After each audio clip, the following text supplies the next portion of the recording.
नमस्कार दोस्तों, स्वागत है आपका मेरे इस चैनल मन मंदिर टॉक्स में। आज इस वीडियो में हम जानेंगे गुप्त नवरात्रि के बारे में। अगर आप गुप्त नवरात्रि 2026 का व्रत रखने जा रहे हैं या माता आदि शक्ति की विशेष कृपा प्राप्त करना चाहते हैं तो ये वीडियो आपके लिए बेहद महत्वपूर्ण है। इस वर्ष आषाढ़ गुप्त नवरात्रि केवल साधना और पूजा का ही पर्व नहीं है, बल्कि करीब 12 वर्षों बाद बनने वाले दुर्लभ शुभ संयोगों के कारण इसका महत्व कई गुना बढ़ गया है। तो आज इस वीडियो में हम जानेंगे कि गुप्त नवरात्रि कब से कब तक रहेगी, घट स्थापना का सबसे शुभ मुहूर्त क्या है, 12 साल बाद कौन सा दुर्लभ योग बन रहा है, गुप्त नवरात्रि में किन देवियों की पूजा होती है, पूरे 9 दिनों का तिथि कैलेंडर और वे नियम जिनका पालन करने से माता की विशेष कृपा प्राप्त होती है। तो वीडियो को अंत तक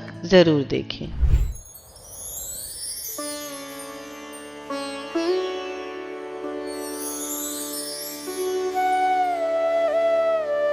सबसे पहले जानते हैं कि गुप्त नवरात्रि इस साल 2026 में कब है। इस वर्ष 2026 में आषाढ़ गुप्त नवरात्रि 15 जुलाई से शुरू होकर 23 जुलाई 2026 तक चलेगी।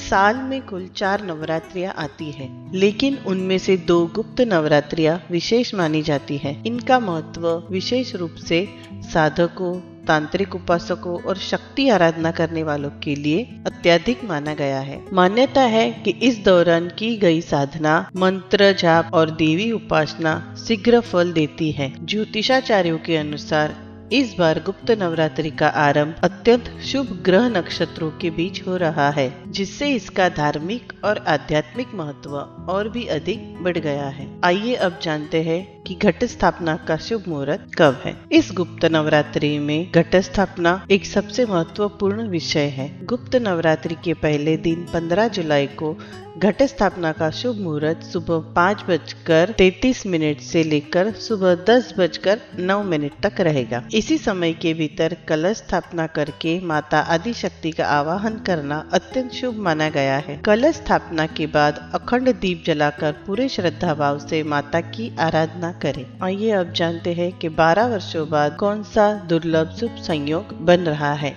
इस वर्ष गुप्त नवरात्रि की सबसे बड़ी विशेषता है इसका दुर्लभ ज्योतिषीय संयोग।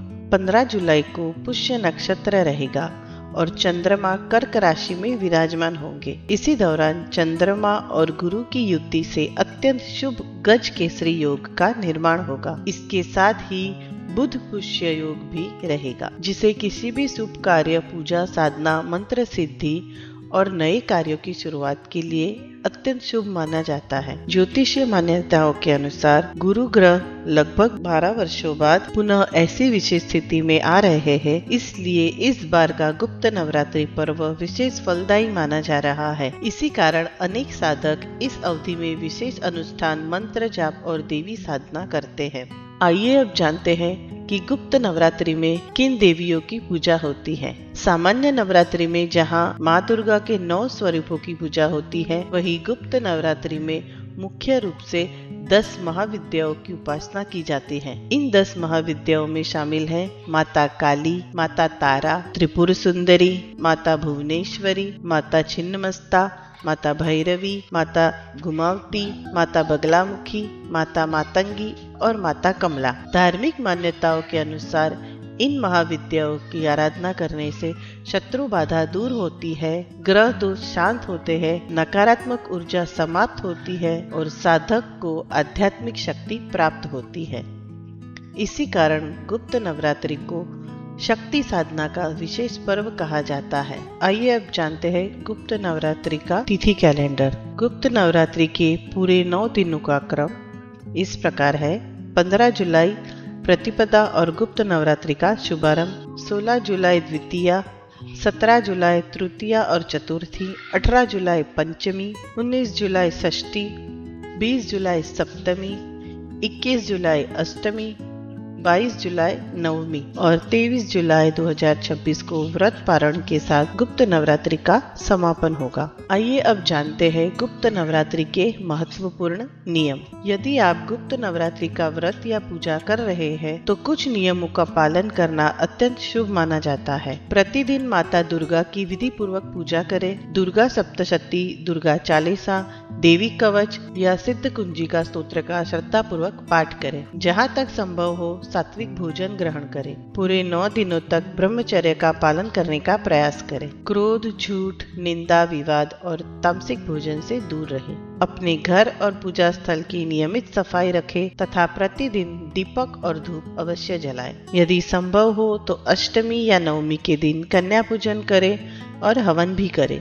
मान्यता है कि इससे माता आदिशक्ति अत्यंत प्रसन्न होती है और परिवार में सुख, शांति, समृद्धि तथा सकारात्मक ऊर्जा का वास होता है। दोस्तों, गुप्त नवरात्रि केवल एक पर्व नहीं बल्कि आत्मशुद्धि, साधना और देवी कृपा प्राप्त करने का एक दिव्य अवसर है। यदि श्रद्धा, विश्वास और शुद्ध मन से माता की आराधना की जाए तो यह समय जीवन में सकारात्मक परिवर्तन लाने वाला माना जाता है। अगर आपको यह जानकारी उपयोगी लगी हो तो वीडियो को लाइक करें, अपने परिवार और मित्रों के साथ जरूर शेयर करें और ऐसे ही धार्मिक एवं प्रामाणिक जानकारी के लिए हमारे चैनल को सब्सक्राइब करना ना भूलें। जय माता दी।